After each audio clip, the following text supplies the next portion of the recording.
Hello everyone, welcome back to the channel. हम लोग ने लास्ट वीडियो में अजम्पशंस कवर किए थे एचओ थ्योरी के। अब एचओ थ्योरी समझने के लिए फैक्टर इंटेंसिटी क्या होता है एंड फैक्टर अबंडेंस क्या होता है वो समझना इम्पॉर्टेंट है। तो हम आज के इस वाले वीडियो में फैक्टर इंटेंसिटी समझेंगे, फिर नेक्स्ट वीडियो में फैक्टर अबंडेंस देखेंगे एंड आगे जो भी है थ्योरी है वो हम देखेंगे। Let's begin.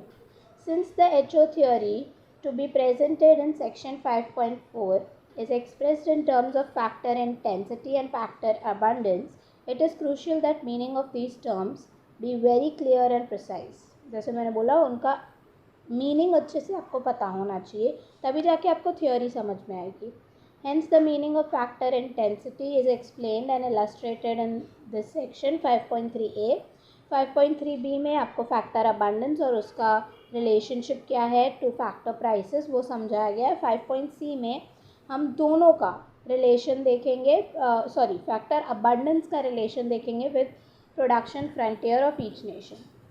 Factor intensity in a world of two commodities x and y and two factors labor and capital, ये सबसे फर्स्ट अजम्पशन था हमारा। 2x2x2 मॉडल है, two nation, two commodity, two factors. So two commodities है X and Y and two factors है labour and capital. इसके अलावा कोई फैक्टर नहीं अज्यूम किया गया है। सो यहाँ पे सिर्फ दो ही फैक्टर्स हैं। We say that Y is capital intensive if the capital labour ratio, ध्यान रहे, if the capital labour ratio used in the production of y is greater than capital labor ratio in production of x। इसका मतलब है comparatively अगर capital to labor ratio k/l higher है y में as compared to k/l in x, तो इसका मतलब capital ज़्यादा यूज़ हो रहा है यहाँ पे। आई एम नॉट सेइंग कि एक्स कमोडिटी के प्रोडक्शन में कैपिटल नहीं यूज़ हो रहा है, कैपिटल वहाँ पे भी यूज़ हो रहा है, लेकिन वाई में कैपिटल ज़्यादा यूज़ हो रहा है देन जो एक्स है उसमें। लेकिन ये कैसे पता चलेगा? ये k/l रेशियो से पता चलेगा। अगर k/l रेशियो y का ज़्यादा है कंपेयर टू x, तो आपका कैपिटल इंटेंसिव है y। यहाँ पे इन्होंने इलस्ट्रेट भी किया है, देखते हैं एक एग्जांपल से। For example, if 2 units of capital that is 2k and 2 units of labour are required to produce 1 unit of y। सो मैं यहाँ पे लिखती जाती हूँ, y प्रोड्यूस करने के लिए 2 units of capital and 1 units of labour required है। मतलब एक लेबर को 2 मशीन्स की ज़रूरत है। तो 2/1 which becomes 2 is the capital labour ratio. यानी 2 मशीन्स अगर हैं तो उसको संभालने के लिए सिर्फ एक कैपिटल की ज़रूरत है। वो anything wrong? if 2 units of capital and 2 units of labor, okay, so 2 units of labor है, I wrote it 1, no problem, हम इसे इरेज कर देते हैं। so इसका मतलब ये भी इरेज हो जाएगा। इसका मतलब है 2 कैपिटल अगर है, 2 मशीन है, तो उसको संभालने के लिए 2 लेबर की ज़रूरत है। 2/2 the ratio becomes 1। So y का k/l रेशियो इज़ 1, यानी एक लेबर के लिए एक मशीन की ज़रूरत है। तो यहाँ पे 2 लेबर के लिए 2 मशीन हो जाएगा, 3 कैपिटल के लिए 3 लेबर हो जाएगा। ठीक है, आगे देखते हैं। 1 the capital labour ratio is 1, that is 2/2 in production of y। If at the same time 1 capital and 4 labor are required to produce 1 unit of x, तो अगर x को प्रोड्यूस करने के लिए 1 capital upon 4 labor is required, इसका मतलब क्या है? एक मशीन को संभालने के लिए 4 लेबर्स चाहिए। वैसे ही अगर मैं 2 मशीन कर दूँ तो कितने चाहिए रहेंगे? 8 लेबर चाहिए रहेंगे। So the ratio becomes 1/4 which is 1/4। 4. So you can see 1 is greater than 1/4. आगे रीड करते हैं पहले. K by L is equals to 1/4 for commodity X. Since K by L is 1 for Y and K by L is 1/4 for X, we say that Y is capital intensive and X is labor intensive. तो हमें यहाँ से पता चल गया कि 1/4 X का है capital by labour ratio and 1 जो है वो y का है. सो 1 इज ग्रेटर देन 1/4. तो y इज कैपिटल इंटेंसिव. लेकिन एक वेरी इंपॉर्टेंट चीज़ जो है यहाँ पे नोट करने की वो ये है, note that it is not it is not the absolute amount of capital and labor used in the production of commodity X and Y that is important in measuring the capital and labor intensity of the two commodities. यानी जो absolute value है, हम यहाँ पे जो बोल रहे हैं ना कि 2 कैपिटल यूज हो रहा है, 1 कैपिटल यूज हो रहा है, वो हम नहीं बोल रहे हैं, हम रेशियो की बात कर रहे हैं.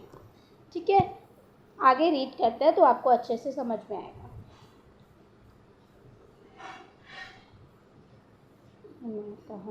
But the amount of per unit of labour, आपको एक लेबर के लिए कितने कैपिटल की रिक्वायरमेंट है वो हम देखेंगे.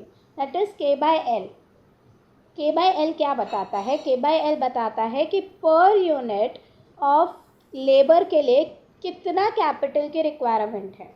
जैसे हमारा 2/2 था इन केस ऑफ Y, यानी एक, अगर मैं उसको 1 में कर दूँ तो 1/1 हो जाएगा. तो एक लेबर के लिए एक मशीन की ज़रूरत है. लेकिन यहाँ पे X के लिए 4 लेबर के लिए एक मशीन की ज़रूरत है. For example suppose that 3 capital and 12 labour instead of 1/4 labour are required to produce 1X. अगर समझो एक यूनिट X का बनाने के लिए एक यूनिट बनाने के लिए 3 लेबर, 3 कैपिटल एंड 12 लेबर ना. Yes, 3 capital and 12 labour is required. और वहाँ पे क्या था, Y के केस में क्या था, 2 कैपिटल बाय 2 लेबर. ठीक है, अब अगर यहाँ पे लिखा है एक यूनिट बनाने के लिए X का 3 कैपिटल एंड 12 लेबर की ज़रूरत है, are required to produce 1X, while to produce 1Y 2 capital 2 labor as indicated earlier. Even though to produce 1X requires 3 capital, while to produce 1Y requires only 2 capital commodity. हाँ, अब यहाँ पे आप बोल सकते हो कि यहाँ पे एक यूनिट Y का प्रोड्यूस करने के लिए 2 कैपिटल की ज़रूरत है, न्यूमरेटर में गिवन है, और एक यूनिट X का प्रोड्यूस करने के लिए 3 कैपिटल की ज़रूरत है. तो आप बोलोगे मैम 3 कैपिटल की ज़रूरत X को है, 2 कैपिटल की ज़रूरत सिर्फ Y को है, सो 3 इज़ ग्रेटर देन 2 ना. तो कैपिटल की ज़रूरत ज़्यादा X को है, तो X कैपिटल इंटेंसिव हो गया. नहीं, हम उसका रेशियो देखते हैं. आप यहाँ पे देख सकते हो ये 2 लेबर के लिए 2 कैपिटल की ज़रूरत है, लेकिन ये 12 लेबर के लिए 3 कैपिटल की ज़रूरत है. तो आप उसको कंपेयर किस बेसिस पे कर रहे हो? 2 लेबर और 12 लेबर के केस में आपको पर लेबर के हिसाब से कंपेयर करना पड़ेगा. तो Y के केस में एक लेबर को कितने कैपिटल की ज़रूरत है? 1 कैपिटल की ज़रूरत है. एंड X के केस में एक लेबर को कितने कैपिटल की ज़रूरत पड़ेगी? अगर मैं इसको ये करती हूँ तो 1/4 हो जाएगा. तो 4 लेबर को 1 कैपिटल की ज़रूरत पड़ेगी. अब आप कंपेयर करके देख सकते हो.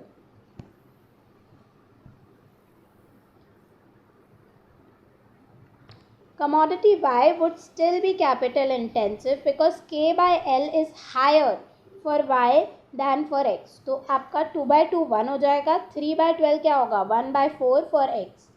तो 4 लेबर को 1 कैपिटल की ज़रूरत है, यहाँ पे एक लेबर को 1 कैपिटल की ज़रूरत है.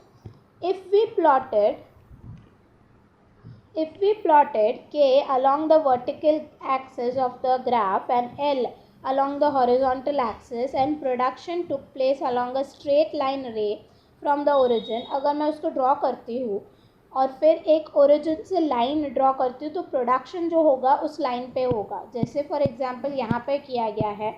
Forget about every other thing. अगर मैं यहाँ पे K प्लॉट कर रही हूँ, यहाँ पे L प्लॉट कर रही हूँ, तो यहाँ पे मेरा प्रोडक्शन हो रहा है. 2 कैपिटल 2 लेबर की रिक्वायरमेंट है.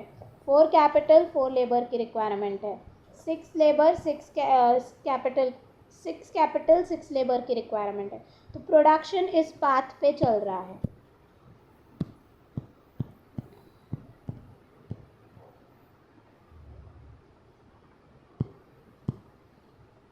The slope of the line would measure the capital labor ratio. आपको स्लोप कैसे पता चलेगा? स्लोप होगा कैपिटल बाय लेबर रेशियो जो भी है in the production of commodity. This is shown in the figure 5.1. मैंने जो अभी फिगर दिखाया. Figure 5.1 shows nation 1 can produce 1 Y with 2 capital and 2 labour. तो यहाँ पे नेशन 1 है. नेशन 1 जो है वो वाई प्रोड्यूस कैसे कर रहा है? 2 कैपिटल 2 लेबर. 2 का डबल हो जाएगा. 4 कैपिटल है तो उसको 4 लेबर की ज़रूरत होगी. 6 कैपिटल 6 लेबर. एंड इवेंचुअली उसका स्लोप क्या हो जाएगा? Your slope comes to be K by L is equals to 1. Moving ahead with 4 capital and 4 labor, nation 1 can produce 2 Y. So 2 units of Y अगर चाहिए तो 4 कैपिटल 4 लेबर की ज़रूरत होगी. 3 units of Y 6 capital 6 labour की ज़रूरत होगी. And so on and so forth. क्यों ऐसा है? Because constant returns to scale है. रिमेंबर हमारा अजम्पशन था कि आप अगर इनपुट्स को डबल कर देते हो तो आपका आउटपुट डबल होगा. अगर मैं 2 कैपिटल एंड 2 लेबर था, मैं उसको डबल कर देती हूँ, 4 कैपिटल 4 लेबर कर देती हूँ, तो आउटपुट डबल हो जाएगा. लेस देन डबल या मोर देन डबल नहीं होगा. इंक्रीजिंग या डिक्रीजिंग रिटर्न्स टू स्केल नहीं है, कांस्टेंट रिटर्न्स टू स्केल है. तो आउटपुट भी डबल हो जाएगा. 10 K by L is equals to 2 by 2 is equals to 4 by 4 is equals to 1 for Y. This is given by the slope of 1 for the ray from the origin for commodity Y in nation 1. तो वहाँ पे हमने plot भी किया. हम लोग ने slope पे लिखा है, फिगर में गिवन है. On the other hand, 1 capital and 4 labor are required to produce 1 X. अगर आप X में देखें, यहाँ पे एक लेबर के लिए 4 कैपिटल की ज़रूरत है. 2 लेबर के लिए 8 कैपिटल की ज़रूरत होगी. 3 लेबर के लिए ऑटोमेटिकली प्लॉट करोगे तो 12 लेबर की ज़रूरत होगी. तो वो कुछ इस तरीके से जाएगा. इसका स्लोप 1/4 हो जाएगा.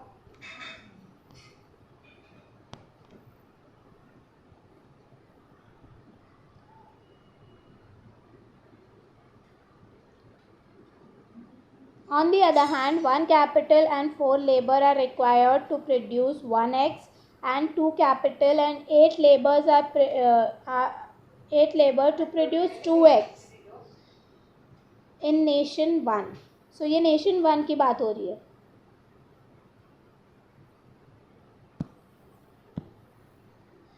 Thus K by L is 1/4 for X in nation 1. So X commodity के लिए 1/4 हो गया K by L ratio. This is given by the slope for the ray from the origin for commodity X in nation 1.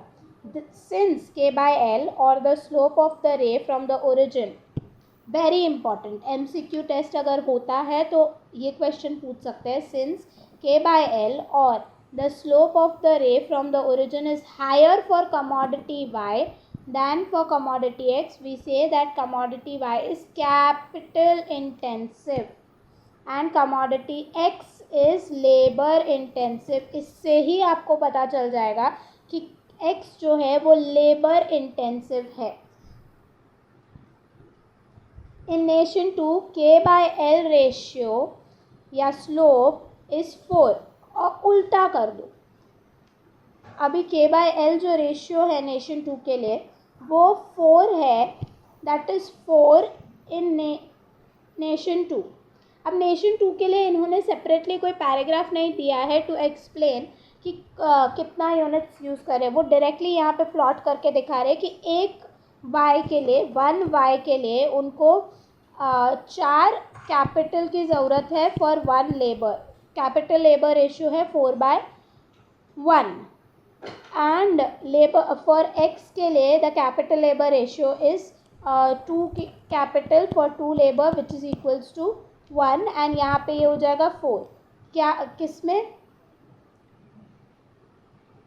अब capital by labour ratio ज़्यादा है Y में, आप देख सकते हो.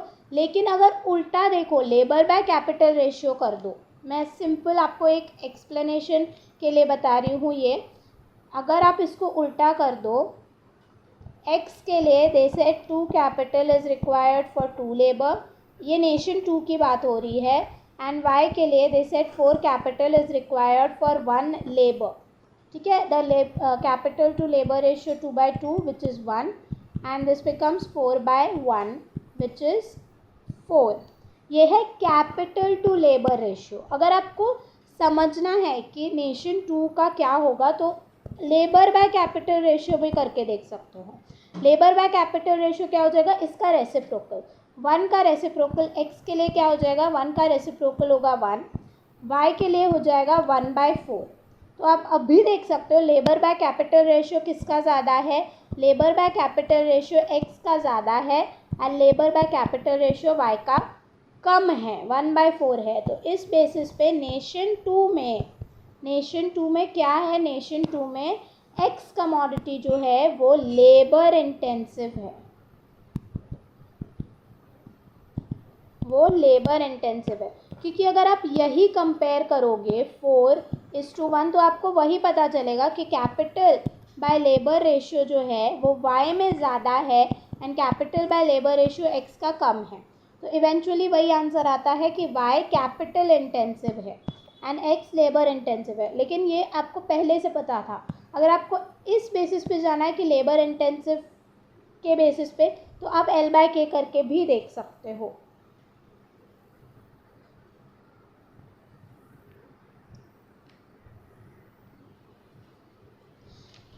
एक इम्पॉर्टेंट चीज़ ऐसे भी याद रख सकते हो कि K/L रेशियो जिस कमोडिटी के लिए ज़्यादा है तो वहाँ पे वो कमोडिटी कैपिटल इंटेंसिव हो जाएगी. जिस कमोडिटी के लिए K/L रेशियो कम है वो लेबर इंटेंसिव हो जाएगी. In nation 2 K/L is 4 for Y and 1 for X. Therefore, Y is capital intensive and L is labor intensive in nation 2 also. याद है हमने जब अजम्पशन लिया था, हमने वही बोला था कि दोनों नेशन में सेम हो रहा है कि अगर एक्स में भी नेशन 1 में भी एक्स इज लेबर इंटेंसिव तो नेशन 2 में भी एक्स लेबर इंटेंसिव है. This is illustrated by the fact that the ray from the origin for commodity Y is steeper and has greater slope than the ray for commodity X in both nations. तो अगर आप compare करके देखो दोनों Nations में Y का जो let me erase everything. Yes, दोनों नेशंस में Y का जो स्लोप है वो ज़्यादा स्टीपर है फॉर अगेंस्ट एक्स. यहाँ पे भी ज़्यादा स्टीपर है एंड ग्रेटर है as compare to x.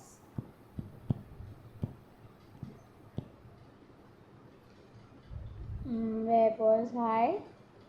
Even though commodity Y is capital intensive in relation to X in both nation 2 uses a higher capital labor ratio in producing both Y and X. अगर आप compare करके देखो nation 2 जो है वो 4 for Y and 1 for X है, तो nation 2 ज़्यादा capital by labour ratio use कर रहा है for both Y and X. अगर यहाँ पे मैं आपको दिखाऊँ एक्स के लिए नेशन 1 सिर्फ 1/4 कर रहा है, यहाँ पे 1 कैपिटल बाय लेबर रेशियो है. फॉर वाई यहाँ पे 1 कैपिटल बाय लेबर रेशियो है, यहाँ पे 4 है. सो नेशन 2 ज़्यादा कैपिटल, बिगर कैपिटल या हायर आप बोल सकते हो, higher capital by labour ratio use कर रहा है दोनों कमोडिटीज़ में. The obvious question is, why does Nation 2 use more capital intensive production technique in both commodities than Nation 1? क्यों ऐसा है? The answer is that capital must be relatively cheaper. क्यों ऐसा है? क्योंकि capital हो सकता है relatively cheaper हो उस nation में than in Nation 1. So that producer in Nation 1 use relatively more capital in production of both commodity to minimize their cost of production. हो सकता है उस नेशन में कैपिटल जो है वो बहुत चीप है, बहुत सस्ता है, इस वजह से जो प्रोड्यूसर है वो कैपिटल यूज़ करते हैं उनका कॉस्ट मिनिमाइज़ करने के लिए. But why is capital relatively cheaper? क्यों है ऐसा कि नेशन 2 में कैपिटल जो है वो चीप है, वो सस्ता है? To answer this question we must define factor abundance and examine the relation with factor price. इसके लिए हमें फैक्टर अबंडेंस समझना पड़ेगा और उसका रिलेशन क्या है विद फैक्टर प्राइस, वो हम नेक्स्ट पार्ट में करेंगे. Before doing this however we must settle one other related point of crucial importance. This refer to what happens if for whatever reason the relative price of capital falls. हो सकता है अगर price of capital, relative price of capital fall हो जाता है. Producer will substitute capital for labour. Obviously अगर capital का जो प्राइस है, रिलेटिव प्राइस, वो कम हो गया तो अब भी जो नेशन है वो सब्सटीट्यूट करेगा कैपिटल के जगह पर, कैपिटल सब्सटीट्यूट करेगा लेबर के जगह पर प्रोडक्शन के लिए, बोथ कमोडिटीज़ के लिए, to minimize their cost. As a result both commodities would become more capital intensive. तो इवेंचुअली कैपिटल इंटेंसिव होता जाएगा. However only if K by L in the production of commodity Y exceeds K by L in production of X at all possible relative factor prices, can we say unequivocally that commodity Y is capital intensive. अगर price कम हो गया है capital का, उसके बाद भी producers जो है, ऑब्वियसली प्राइस कम होगा कैपिटल का तो लेबर को सब्सटीट्यूट कर देंगे, लेबर की जगह पर आप कैपिटल यूज़ करेंगे. अब उसके बाद भी अगर आप still capital by labour ratio Y का ज़्यादा है कंपेयर टू एक्स, देन हमें कुछ और सोचना नहीं है, हमें यही बोलना है वाई कैपिटल इंटेंसिव है. This is basically an empirical question and will be explored in 5.6. For now we will assume that this is true. ये एक एम्पेरिकल क्वेश्चन है, हम इसको और आगे देखेंगे, लेकिन अभी के लिए इसको ही समझ लो कि अगर ऐसा हो रहा है, प्राइस चेंज हो रहा है और ऐसा सब हो रहा है जैसे मैंने आपको बोला, तो कैपिटल इंटेंसिव ही होगा वाई, अगर उसका कैपिटल बाय लेबर रेशियो ज़्यादा है. For now we will okay that commodity Y remains capital intensive at all possible relative. तो अभी हम यहाँ पे अज्यूम कर देते हैं कि कमोडिटी वाई जो है वो हर बार जब भी चेंज होता है प्राइस में कैपिटल का या लेबर का, हर रिलेटिव फैक्टर प्राइस पे कैपिटल इंटेंसिव कमोडिटी ही होगा Y. To summarise we say that commodity Y is unequivocally the capital intensive commodity if K by L is higher. Unequivocally तब आएगा जब रिलेटिव प्राइस चेंज हो, फिर भी वो यही हो रहा है. If K by L is higher for Y than X at all relative factor prices. Nation 2 uses higher capital by labor in production of both commodity because relative price of capital is lower in Nation 2 than in Nation 1. If relative price of capital declines, producer will substitute K for L, मतलब L की जगह पर अब K use करेंगे in production of both commodities to minimize their cost of production. Thus K by L will rise for both commodities but Y continues to be capital intensive. तो ये पूरा अब तक हमने जो देखा वो उसको समराइज कर रहे हैं. ये पूरा हमने अब तक जितना भी जो भी समझा उसको समराइज किया है ये पूरे पैराग्राफ में. तो आई होप आपको फैक्टर इंटेंसिटी समझ में आया होगा, डायग्राम अच्छे से समझ में आया होगा, स्लोप एंड एवरीथिंग. ये एब्सोल्यूट वैल्यूज़ हम नहीं देख रहे हैं, हम रेशियो देख रहे हैं के बाय एल का. नेक्स्ट वीडियो में हम फैक्टर अबंडेंस देखेंगे एंड देन उसका relation with factor price. Channel को सब्सक्राइब कर दो, लाइक कर दो एंड कमेंट्स में ज़रूर बताना कि आपको वीडियो जो भी मैंने एक्सप्लेन किया है वीडियो में वो आपको अच्छे से समझ में आया है कि नहीं, एंड शेयर भी कर दो भाई। Thank you.